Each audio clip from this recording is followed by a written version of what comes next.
আমার ঐশী আপু দেখতে খুব সুন্দরী ছিল। আমার আপুর বিয়ে হওয়ার 1 মাস পরেই দুলাভাই বিদেশ চলে যায়। দুলাভাই বিদেশ যাওয়ার পর আপুর তার বয়ফ্রেন্ডকে বাসায় এনে যা করল তা আমি দেখে ফেলি। এই সুযোগটাকে কাজে লাগিয়ে আপুকে আমি যা বলতাম আপু তা করত। একদিন আপুকে হোটেলে নিয়ে যা করেছিলাম তা শুনলে আমি গ্যারান্টি দিয়ে বলতে পারি তোমাদের পানি চলে আসবে। তাহলে কথা না বাড়িয়ে আসল ঘটনাটি শুরু করি। আমার নাম শাওন, বয়স 18 বছর। আমার একমাত্র বড় বোন সুমাইয়া আফরিন ঐশী, বাড়ির সবাই ঐশী বলে ডাকে। তার বয়স 20 বছর। কিছুদিন আগে ঐশী আপুর বিয়ে হয়েছে। দুলাভাই বিদেশে থাকে। বিয়ে করার জন্য 1 মাস আগে দেশে এসেছে। ঐশী আপুকে দেখে তার পছন্দ হয়েছে, তাই দেরি না করে তাড়াতাড়ি বিয়ে করেছে। আমাদের অর্থনৈতিক অবস্থা খুব বেশি ভালো না। বাবা একটা ছোট কোম্পানিতে চাকরি করেন। ঢাকা শহরে থাকা খাওয়ার খরচ সামলানো কঠিন। তাই দুলাভাই এর মতো একটা ভালো ছেলেকে পেয়ে বাবা আর মা কোনো দেরি করতে চায়নি। ওসি আবু বিয়েতে খুব খুশি ছিল। কিন্তু দেখতে দেখতে 2 মাস পার হয়ে গেল, আর দুলাভাইয়ের বিদেশ যাওয়ার সময় হয়ে গেল। বিয়ের 2 মাসের মধ্যেই স্বামী বিদেশে চলে যাবে। তাই ঐশী আপু ভীষণভাবে ভেঙে পড়ল। তাই দুলাভাই সিদ্ধান্ত নিল যে 1 বছর পরেই দুলাভাই দেশে ফিরে আসবে, আর এই 1 বছর বয়সী আপু তার বাপের বাড়িতেই থাকবে। দুলাভাইয়ের বাড়ি টাঙ্গাইল জেলাতে। তাই বিদেশে যাওয়ার 1 সপ্তাহ আগেই ওই আপুকে সাথে নিয়ে ঢাকাতে আমাদের বাসায় চলে আসলো। ওসি আবু আর দুলাভাই আসাতে মা বাবা আমরা সবাই খুব খুশি হলাম। দুলাভাই আরও বেশি আপুর সাথে আমি খুব আনন্দের সাথে সময় কাটাতে লাগলাম। দুলাভাইয়ের বিদেশে যাওয়ার দিন চলে আসলো। দুলাভাই যেদিন বিদেশে যাবে তার আগের রাতে আমার ঘুম ভেঙে গেল। আমি পানি খাওয়ার জন্য আমার রুম থেকে বাইরে এসে ডাইনিং এসেছি। বাইরে প্রচণ্ড গরমের তাপদা। এই গরমের প্রখরতায় সবাই অসুস্থ হচ্ছে। পানি খাওয়ার প্রবণতাও আমার ঠিকঠাক নিয়ম মেনেই। তাই স্বাভাবিক নিয়মের থেকে সময়ে একটু বেশি পানি পান করছিলাম। পানি খেয়ে আমার রুমে যাওয়ার সময় হঠাৎ করে আমার কানে একটা আওয়াজ আসছিল। আমি খেয়াল করে শুনলাম আওয়াজটা আমার পাশের রুম, অর্থাৎ ঐশী আপুর রুম থেকে আসছে। আমি ঐশী আপুর রুমের দিকে তাকিয়ে দেখলাম রুমের জানালা খোলা। প্রথমে ভাবছিলাম হয়তো এই গরমে জানালা খোলা রেখেছে, পাশ দিয়ে হালকা বাতাস যাওয়ার জন্য, আর রুমের ভিতরে লাইট জ্বলছে। আমার কৌতূহল বেড়ে গেল। আমি ঐশী আপুর রুমের জানালার কাছে গিয়ে দাঁড়ালাম। এটা কি দেখলাম আমি? আপু জানালার দিকে তাকাতেই আপুর চোখের সাথে আমার চোখাচোখি হতেই আমি জানালা থেকে পাশের সরে গেলাম। কিন্তু এবার আমি আমার রুমে না গিয়ে জানালার পাশে দাঁড়িয়ে থাকলাম। সময়ের সাথে আমার সাহসও বাড়তে লাগল। আমি আবার জানালা দিয়ে দেখলাম। আমি জানালায় দাঁড়াতেই দেখি আপু আমার দিকে তাকিয়ে আছে। আমাকে দেখে আপু একটা মুচকি হাসি দিল। আপুর মুচকি হাসিতে আমার সাহস আরও বেড়ে গেল। সে রাতে গরমে ভালো ঘুম না হওয়ায় আমার মাথাটা ভারী হয়ে আছে। বাড়ি আপু আর দুলাভাইয়ের কথা আমার চোখের সামনে ভেসে আসছে। সেটা মনে পড়তে আমার ভীষণ ভয় লাগছিল। গতকাল রাতে আপু আমাকে কিছু বলেনি, কিন্তু আজকে আমি আপুর সামনে দাঁড়াবো কিভাবে? আজকে আপু আমাকে কি বলবে? এসব ভাবতে ভাবতে আমার মাথাটা আরও ভারী হয়ে আসছিল। তখনই আমার মা চিৎকার করে আমাকে সকালের নাস্তা করার জন্য ডাক দিল। আজকে দুলাভাই বিদেশে চলে যাবে, তাই বাবাও আজ বাড়িতে আছে। আমি আমার রুম থেকে বাইরে এসে দেখি বাবা, মা, দুলাভাই আর ঐশী আপু ডাইনিং টেবিলে বসে আছে। আমি মাথা নিচু করে এগিয়ে গিয়ে নাস্তা করতে বললাম। আমি ভয় করছিলাম যে কখন যেন ঐশী আপু গতকাল রাতের প্রসঙ্গ তুলে সবার সামনে আমাকে বকা দিবে। কিন্তু তেমন কিছুই হলো না। ঐশী আপু একদম স্বাভাবিক ছিল। আপুর আচরণ দেখে মনে হচ্ছিল যেন গতকাল রাতে কিছুই হয়নি। আপুর আচরণ দেখে আমি স্বস্তি পেলাম।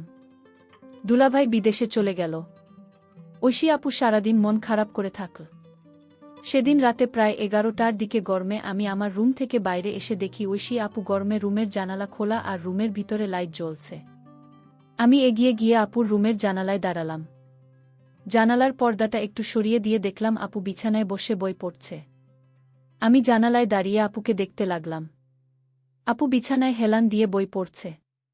বই পড়তে পড়তে আপু জানালার দিকে তাকিয়ে দেখল আমি সেখানে দাঁড়িয়ে আছি। আমাকে কিছু না বলে আপু আবার বই পড়তে লাগল। বই পড়তে পড়তে আপু বারবার আমাকে দেখছিল। আমিও চুপচাপ দাঁড়িয়ে আপুকে দেখছিলাম। বেশ কিছুক্ষণ পরে আপু বিছানা থেকে নেমে হাতের বইটা টেবিলে রেখে জানালার কাছে আমার সামনে এসে দাঁড়াল। আপু আমার চোখের দিকে তাকিয়ে বলল, কি রে, কিছু বলবি? আমি থতমত খেয়ে বললাম, আপু তুমি ঠিক আছো? আপু সুন্দর একটা হাসি দিয়ে বলল, হ্যাঁ আমি ঠিক আছি। অনেক রাত হয়েছে, এখন রুমে গিয়ে ঘুমিয়ে পড়। আমি বললাম, তুমি কি এখনই ঘুমাবো আপু? আপু বলল, হ্যাঁ। তুইও গিয়ে ঘুমিয়ে পড়।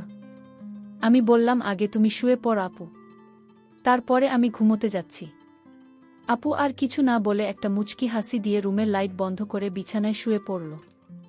আমিও আমার রুমে এসে শুয়ে পড়লাম, কিন্তু কিছুতেই ঘুম আসছিল না। বারবার আপুর কথা মনে আসছিল। সকালে উঠে আবার সবকিছু স্বাভাবিক। দিনের বেলায় আপু কখনো রাতের বিষয়ে কোনো কথা বলতো না। দিনের আপু আর রাতের আপু যে সম্পূর্ণ আলাদা। আমিও কখনো দিনের বেলা রাতের বিষয়ে কথা বলতাম না। এভাবেই আমাদের দিন কাটতে লাগল। দিনের বেলায় আমরা দুই ভাইবোন স্বাভাবিক আচরণ করতাম, কিন্তু প্রতিদিন রাতে আমি আপুর রুমের জানালায় গিয়ে আপুকে দেখতাম।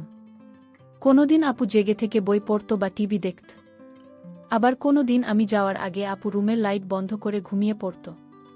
প্রায় ৮-৯ দিন পরে একদিন রাতে আমি ঐশী আপুর রুমের জানালায় গিয়ে দেখলাম আপুর রুমের লাইট জ্বলছে, কিন্তু রুমে আপু নাই।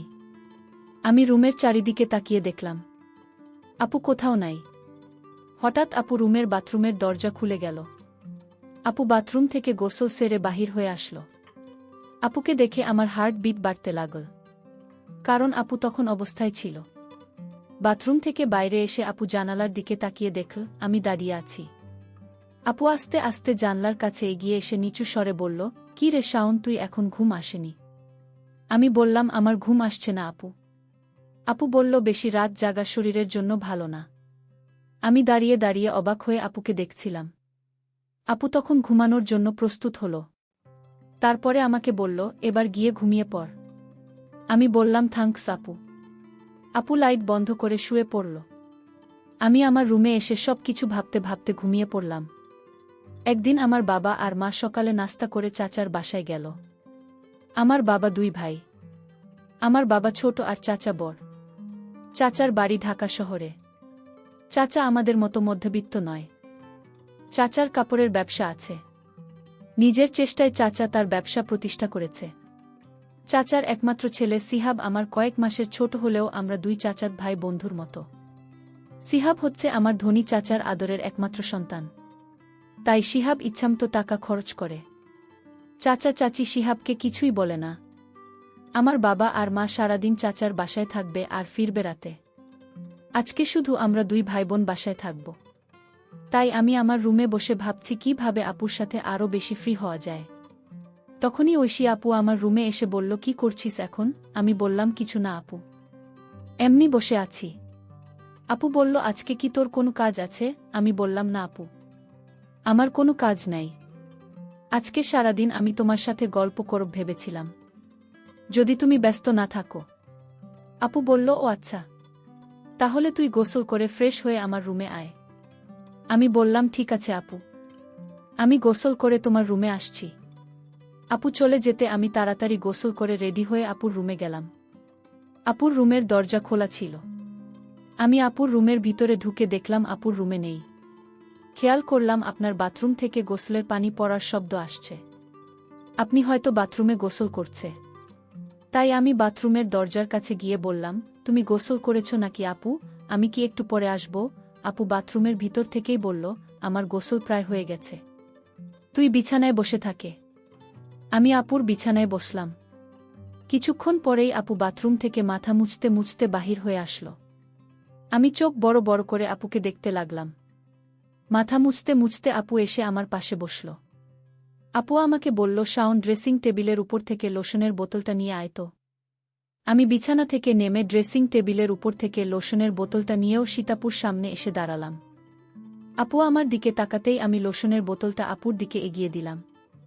আমি আপুর হাতে একটু লোশন ঢেলে দিয়ে আপুর সামনে দাঁড়িয়ে থাকলাম।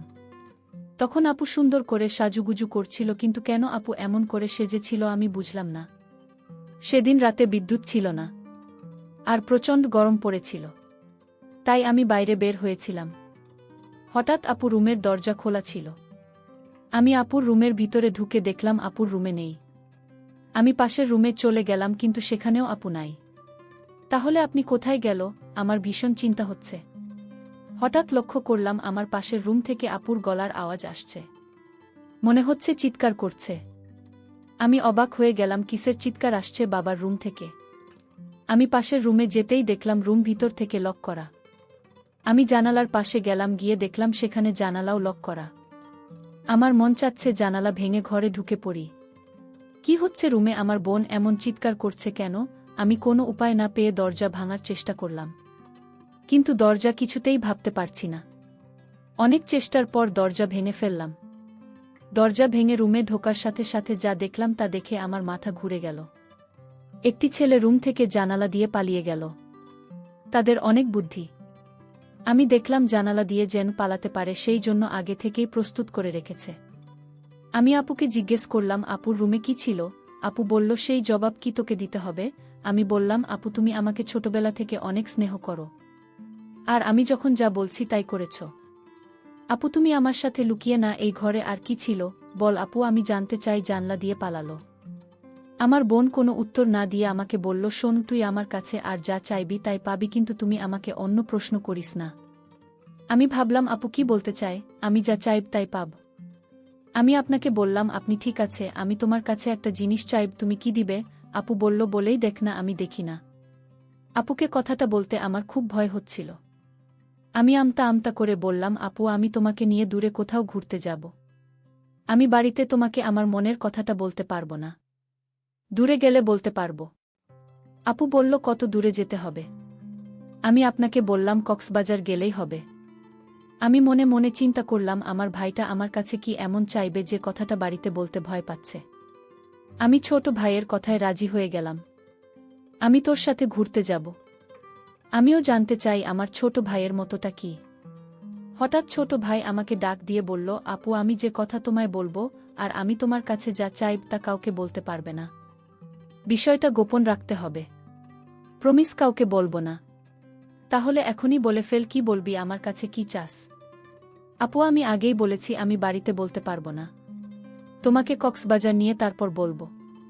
ঠিক আছে আমার লক্ষ্মী ভাই, তাহলে চল আজই আমরা কক্সবাজার চলে যাই।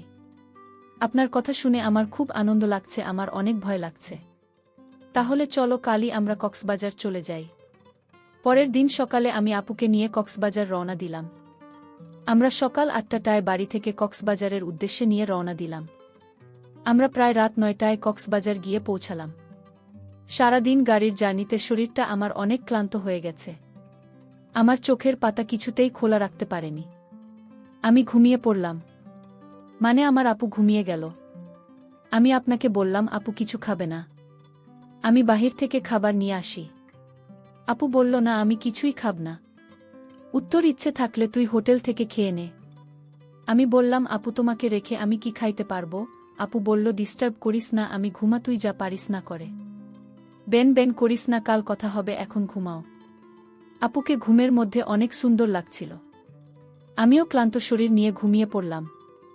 পরের দিন সকালে ঘুম থেকে উঠে আমরা সমুদ্র সেকতে ঘুরতে গেলাম। সারাদিন ঘুরলাম। এবার আপু আমায় প্রশ্ন করল, আচ্ছা শোন, তুই কি ভুলে গেছিস? তুই আমাকে কেন কক্সবাজার নিয়ে এসেছিস? আরে আপু ভুলি নাই, আজ রাতে বলবো। আপু যদি তুমি আমার কথা না রাখে তাহলে আমি কিন্তু এদিনের রাতের ঘটনা সবাইকে বলে দেব। আপু তখন আমার দিকে রাগান্বিত ও চোখে তাকিয়ে বলল, শাওন, আমি কিনা করেছি তোর কথা রাখব না? তারপর সন্ধ্যা হয়ে আসছে। আমি আপনাকে বললাম, আপু চলো হোটেলে যাই। রাতের খাবার হোটেলে খেয়ে তারপর আজ আমরা হোটেলেই থাকব। আপু তখন বলল, হোটেলে কেন? এখানে তো দুলাভাইয়ের ছোট ভাইয়ের বাসায় থাকতে পারি। আর আমরা তো গতকাল এখানে ছিলাম। আমরা কেন শুধু শুধু তথা ভাড়া দিয়ে হোটেলে থাকব? আমি বললাম, হোটেল না থাকলে যে আমার মনের কথাটা বলতে পারবো না আপু। আপু তখন বলল, ঠিক আছে তুই যা বলবি তাই হবে। তারপর আমরা একটা হোটেলে গিয়ে উঠলাম। আমি আপুকে যে কথাটা বলব সেই কথা শুনে আপু কি আমার প্রতি রাগ করবে? আমি এসব চিন্তা করছিলাম। আপু আমায় বলল, শোন, তুই কি চিন্তা করছিস? আমি আপনাকে বললাম, আপু আমি যে কথাটা বলবো তা শুনলে তুমি রাগ করবে না তো? আপু বলল, আমি কতবার বলবো আমি রাগ করব না। আমি কাউকে কিছু বলবো না, তুই নির্ভয়ে আমাকে তোর মনের কথা বলতে পারিস। আপুর কথা শুনে আমি কিছুটা সাহস পেলাম। আমি আপু বললাম, আপু আমি ছোটবেলা থেকেই তোমাকে অনেক পছন্দ করি। আর দুলাভাই বিদেশ যাওয়ার পর থেকে আমি লক্ষ্য করছি তুমি সবসময় মনমরা হয়ে থাকো। আমি তোমার কষ্ট বুঝি। তুমি চাইলে আমি তোমার কষ্ট দূর করে দিব। আপু বলল, তুই আমার কষ্ট বুঝিস? আরে আপু, চোট থেকে আমরা একসাথে বড় হয়েছি। আমি তোমার মনের কথা না বুঝবে কি বুঝবে? আমি জানি তোমার ভিতর কিসের অভাব কাজ করছে। ছোট ভাইয়ের কথা শুনে আমি কিছুটা আশ্চর্য হলাম। বলে কি সে আমার মনের খবর সব জানে? আচ্ছা, বেশি কথা না বলে তুই বল আমার কাছে কি চাস? আপু, আমি ছোটবেলা থেকেই তোমাকে আমার পছন্দ, আর তাই আমি তোমার সাথে। বল, থেমে গেলে কেন? আমার সাথে কি? আপু, আসলে আমার বলতে খুব ভয় লাগছে। আরে বাবা, এত ভয় করলে কি চলবে? কি বলতে চাস বলে ফেলে। আপু, ওই দিন রুম থেকে যে একটা ছেলে পালিয়ে গেছিল সে কি ছিল বাপু? আর এও হচ্ছে আমার স্কুল ফ্রেন্ডস।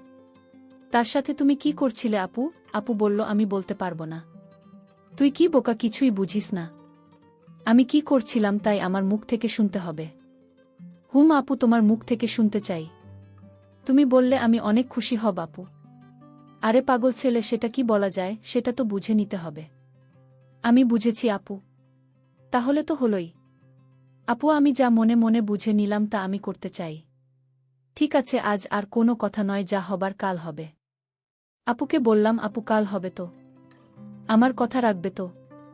আমি বললাম, আমি কি তোর সাথে মিথ্যা কথা বলেছি? আমারে কি তোর বিশ্বাস হয় না? যদি বিশ্বাস থাকে তাহলে এখন ঘুম, কাল সব হবে। প্রিয় দর্শক বন্ধুরা, আজ অনেক রাত হয়ে যাওয়ার কারণে গল্পটি শেষ করতে পারলাম না। তাই এই গল্পের বাকি অংশ আগামীকাল আপলোড দেওয়া হবে। সেই পর্যন্ত সবাই ভালো থাকবেন।